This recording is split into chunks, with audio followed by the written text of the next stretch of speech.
શું બે અંકની સંખ્યાઓનો ગુણાકાર કરવામાં તમને હજુ પણ લાંબી ગણતરી કરવી પડે છે? વૈદિક મેથ્સની એક સરળ અને શક્તિશાળી ટ્રીકથી તમે માત્ર થોડી જ સેકન્ડમાં બે અંકની સંખ્યાનો ગુણાકાર મનમાં જ કરી શકો છો. તો આ વિડીયોમાં હું તમને એવી શોર્ટ ટ્રીક શીખવીશ કે જે દરેક સ્પર્ધાત્મક પરીક્ષાઓમાં અને દૈનિક ગણતરીમાં પણ તમારો સમય બચાવશે અને તમારો આત્મવિશ્વાસ પણ વધારશે. યાના મેથ્સ ચેનલ પર વૈદિક અને મેન્ટલ મેથ્સની સંપૂર્ણ સિરીઝ તથા શોર્ટ ટ્રિક્સ અને ઝડપી ગણતરીની ટેકનિક્સ સતત અપલોડ થતી રહેશે. તો ચાલો શરૂ કરીએ આજની 2 ડિજિટ મલ્ટિપ્લિકેશન ટ્રીક. બે અંકોનો ગુણાકાર બે અંકો સાથે કેવી રીતે કરવામાં આવે એ પણ સરળતાથી તે આપણે આજે વૈદિક મેથેમેટિક્સની મદદથી શીખીશું. આ મેથડને વર્ટિકલ અને ક્રોસ વાઇઝ મલ્ટિપ્લિકેશન પણ કહેવામાં આવે છે. એટલે કે અહીંયા બે અંકોનો ગુણાકાર બે અંકો સાથે કરવો હોય તો 3 સ્ટેપમાં કરવાનો હોય છે. પહેલા સ્ટેપમાં એકમના અંકોનો ગુણાકાર કરવાનો છે. એટલે કે આ વર્ટિકલી જે બે અંક અહીંયા દેખાય છે 3 અને 1 એનો ગુણાકાર કરવાનો. બીજા સ્ટેપમાં ક્રોસ ગુણાકાર કરવાનો છે. ક્રોસ ગુણાકાર કરીને જે કંઈ જવાબ આવે એ બંનેનો સરવાળો કરવાનો છે. અને ત્રીજા સ્ટેપમાં ફરી વર્ટિકલી ગુણાકાર કરવાનો છે એટલે કે દશકના અંકો. એટલે અહીંયા તમારા 3 સ્ટેપ પૂરા થશે. ધારો કે એક એક્ઝામ્પલથી સમજીશું.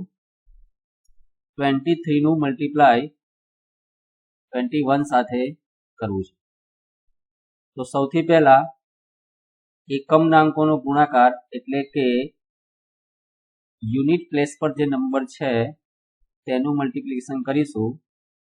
એટલે કે 3 મલ્ટીપ્લાય બાય 1 તો અહીંયા લખીશું 3.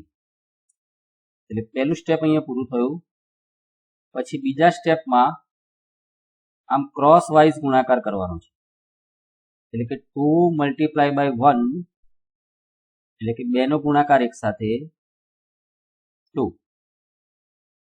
અને 3 મલ્ટીપ્લાય બાય 2 3 નો ગુણાકાર 2 સાથે 6. આ બંનેનો જે કંઈ જવાબ આવ્યો એનો કરીશું સમ, સરવાળો. તો આપણને આન્સર મળ્યો અહીંયા 8. 2 + 6 8. અને ફાઇનલી ત્રીજું સ્ટેપ ફરી વર્ટિકલી ગુણાકાર પણ દશકના અંકો. મતલબ 10th પ્લેસ પર જે નંબર છે એનો ગુણાકાર. એટલે કે 2 × 2 4. એટલે કે જવાબ મળી ગયો આપણને 483. એક બીજો એક્ઝામ્પલ લઈએ. પહેલું સ્ટેપ છે 3 મલ્ટીપ્લાય બાય 6 એટલે કે 18. પછી શું કરવાનું છે? ક્રોસ વાઇઝ ગુણાકાર.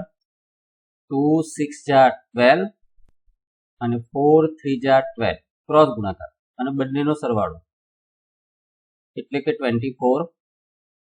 અને ફાઇનલી દશકના અંકોનો ગુણાકાર એટલે કે 8. હવે આનો આન્સર કેવી રીતે લખાય? બે ડિજિટ છે એટલે કે બે અંકો છે એમાં એકમનો અંક જ લખવાનો છે. યુનિટ પ્લેસ પર જે નંબર છે એ જ લખવાનો છે. મતલબ 8. પછી આ જે 1 છે એ આપી દઈશું 24 ને એટલે એ થયા 25. તો 25 નથી લખવાના, 5 લખવાના છે. અને ફરી 2 આપી દઈશું 8 ને એટલે કે 8 ને 2 10. તો 23 × 46 થયા 1058. 1058. હવે ફટાફટ કેવી રીતે સોલ્વ થાય એ જોઈએ. આ તો મેં તમને બધા સ્ટેપ સમજાવ્યા એટલે વાર લાગી. બાકી જો ફરી એક એક્ઝામ્પલ લઈએ. 34 મલ્ટીપ્લાય બાય 53. તો સૌથી પહેલા 4 3 જા 12 તો 12 માટે 2 1 કેરી એટલે કે એક વધી છે. 3 3 જા 9 5 4 જા 20, ક્રોસ વાઇઝ ગુણાકાર કરીને સરવાળો 20 પ્લસ 9 એટલે 29 અને એક કેરી છે એટલે 30 ના 0 લખીશું અને 3 કેરી છે 5 3 જા 15, 15 પ્લસ 3 એટલે કે 18. બીજું એક એક્ઝામ્પલ લઈએ 52 મલ્ટીપ્લાય બાય 37. પહેલા એકમના અંકોનો ગુણાકાર 2 ગુણ્યા 7 14, એક વધી પડી 5 ગુણ્યા 7 35, 3 ગુણ્યા 2 6, 35 અને 6 41, 41 ને 1 42, 42 ના 2 વધી અહીંયા આવશે 4, 5 ગુણ્યા 3 15, 15 ને 4 19. કેટલું સરળ છે જુઓ, ફરી જુઓ 89 મલ્ટીપ્લાય બાય 76. એકમના અંકોનો ગુણાકાર પહેલા કરીશું 9 ગુણ્યા 6 54, 54 માટે 4 લખીશું 5 વધી છે 8 ગુણ્યા 6 48, 9 ગુણ્યા 7 63, 48 પ્લસ 63. હવે જો 48 પ્લસ 63 કરવા છે તો આમાં પણ થોડું વૈદિક મેથ્સ ઇન્વોલ્વ કરી લઈએ. તો શું કરતા હતા આપણે, અહીંયાથી 2 ઓછા કરી દઈએ એટલે 61 અને અહીંયા 2 વધારી દઈએ એટલે 50. અહીંયા 2 માઇનસ કર્યા અને અહીંયા 2 પ્લસ કર્યા. આ બધું મેન્ટલી સોલ્વ થઈ શકે. 50 અને 60 નો સરવાળો 110 અને પ્લસ 1 એટલે 111. આ બંનેનો સરવાળો થયો અહીંયા 48 પ્લસ 63 111 અને 5 116. આ રીતે સરવાળો ના કરવો હોય તો મેન્ટલી હજુ પણ થોડી શોર્ટ મેથડથી કરી શકાય. મતલબ 40 અને 60 નો સરવાળો 100, 8 પ્લસ 3 એટલે 11, 100 પ્લસ 11 એટલે 111 અને આ 5 એટલે કે 116. 116 માટે અહીંયા લખીશું 6, 11 વધી છે 8 ગુણ્યા 7 56, 56 અને 11 67. એટલે જવાબ મળી ગયો 6764. ફરી જોઈએ એક એક્ઝામ્પલ 97 મલ્ટીપ્લાય બાય 39. એકમના અંકોનો ગુણાકાર 7 ગુણ્યા 9 63, 63 માટે 3 લખીશું 6 વધી પડી 9 ગુણ્યા 9 81, 7 ગુણ્યા 3 21, 21 અને 81 102, 102 પ્લસ 6 108, 108 માટે લખીશું 8, 10 વધી પડી 9 ગુણ્યા 3 27, 27 ને 10 37. હવે જો આપણે 1-2 એક્ઝામ્પલ એવા લઈશું કે હવે આજુબાજુ કંઈક લખીએ જ નહીં. ફોર એક્ઝામ્પલ 43 મલ્ટીપ્લાય બાય 56 કરવા છે. તો હવે કોઈ વધી કે કશું લખીશું જ નહીં, આને મેન્ટલી સોલ્વ કરીશું. પહેલા એકમનો અંકોનો ગુણાકાર 6 ગુણ્યા 3 અથવા 3 ગુણ્યા 6 18, 18 માટે 8, એક વધ્યો આ યાદ રાખીશું, એક વધી પડી છે એ યાદ રાખીશું. 4 ગુણ્યા 6 24, 5 ગુણ્યા 3 15, 24 અને 15 39, 39 અને એક વધી હતી એટલે 40, 40 માટે 0 લખીશું. ફરી 4 વધી છે 5 ગુણ્યા 4 20, 20 અને 4 24. આમાં આપણે કઈ જ લખ્યું નથી, સીધો જવાબ લખી દીધો 73 મલ્ટીપ્લાય બાય 37. શું કરીશું, એકમના અંકોનો ગુણાકાર 3 ગુણ્યા 7 એટલે 21, 2 કેરી છે 7 ગુણ્યા 7 49, 3 ગુણ્યા 3 9, 49 ને 9 58 અને 2 વધી છે એટલે 60, 60 માટે 0, 6 વધ્યા 7 ગુણ્યા 3 21 અને 6 27. હજી પણ એક એક્ઝામ્પલ લઈ લઈએ 59 મલ્ટીપ્લાય બાય 87. 9 7 જા 63 એટલે અહીંયા 3 લખીશું. 6 કેરી છે, 6 વધી છે. 5 ગુણ્યા 7 35, 8 ગુણ્યા 9 72, 72 અને 35 મેન્ટલી કરવાના છે. 72 અને 35, 72 માં 28 ઉમેરીએ તો 100 અને બીજા 7 રહ્યા એટલે 107 થયા. 6 કેરી હતી 113 થયા. 107 અને 6 113. 113 માટે અહીંયા લખીશું 3. 11 વધ્યા.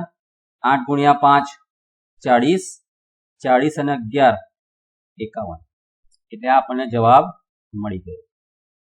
માની લઈએ કે હવે આ રીતે કરવો છે ગુણાકાર. 32 ગુણ્યા 23 અને ડાયરેક્ટ આમ જવાબ લખો સીધું એક જ લાઈનમાં. તો જો કેવી રીતે થાય? મેથડ તો એની એ જ. એકમના અંક સાથે એકમના અંકનો ગુણાકાર એટલે કે 2 ગુણ્યા 3 6. પછી બીજા સ્ટેપમાં શું હતું? દશકના અંક સાથે એકમના અંકનો ગુણાકાર અને એકમના અંક સાથે દશકના અંકનો ગુણાકાર. મતલબ 3 ગુણ્યા 3 9 પ્લસ 2 ગુણ્યા 2 4. 9 પ્લસ 4 એટલે કે 13. 13 માટે 3 લખ્યા, 1 વધી છે. અને છેલ્લું સ્ટેપ શું હતું? દશકના અંક સાથે દશકના અંકનો ગુણાકાર. 3 ગુણ્યા 2 6, 1 વધી હતી એટલે 6 પ્લસ 1 7. આ જવાબ મળી ગયો 736. ફરી લઈએ. 47 મલ્ટીપ્લાય બાય 35. આપણે આમ લખવાનું જ નથી. જો આ બધું પ્રેક્ટિસ કરવાથી તમને સરળ લાગ્યા કરશે. એકમના અંક સાથે એકમના અંકનો ગુણાકાર એટલે કે 7 ગુણ્યા 5 35, 3 વધ્યા. હવે શું કરવાનું છે? દશક સાથે એકમ અને એકમ સાથે દશક. દશકના અંક સાથે એકમના અંકનો ગુણાકાર એટલે 4 ગુણ્યા 5 20, 7 ગુણ્યા 3 21. ત્રણેયનો સરવાળો થશે કારણ કે આ વધી છે.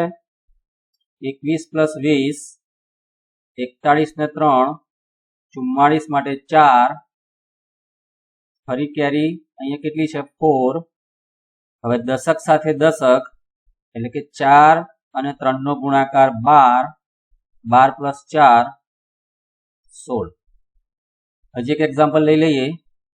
72 મલ્ટીપ્લાય બાય 83. હવે આપણે કઈ જ લખીએ નહીં, કેટલી વધી છે શું છે કશું બાજુમાં નહીં લખીએ. 2 ગુણ્યા 3 એટલે 6. એકમના અંક સાથે એકમના અંકનો ગુણાકાર કર્યો. 7 ગુણ્યા 3 21. 2 ગુણ્યા 8 16. 21 અને 16 37. 37 માટે 7 લખ્યા, 3 વધી છે. 7 અઠા 56. દશક સાથે દશકનો ગુણાકાર 56 ને 3 59. જો કેટલી ઝડપથી મલ્ટીપ્લિકેશન એટલે કે ગુણાકાર કરી શકાય છે વૈદિક મેથેમેટિક્સની મદદથી. એટલે દરેકે વૈદિક મેથેમેટિક્સ, મેન્ટલ મેથેમેટિક્સ અવશ્ય શીખવું જોઈએ. તમે પણ આ રીતે 4-5 એક્ઝામ્પલ રોજ પ્રેક્ટિસ કરો તો તમારી સ્પીડ વધતી જશે. અને એક સમય એવો આવે કે તમે પેલો સામેવાળો બોલે અને 5 જ સેકન્ડમાં તમે જવાબ આપી દો, એ પણ મેન્ટલ. તમે પ્રેક્ટિસ માટે 4-5 એક્ઝામ્પલ જાતે બનાવીને પણ સોલ્વ કરતા રહો.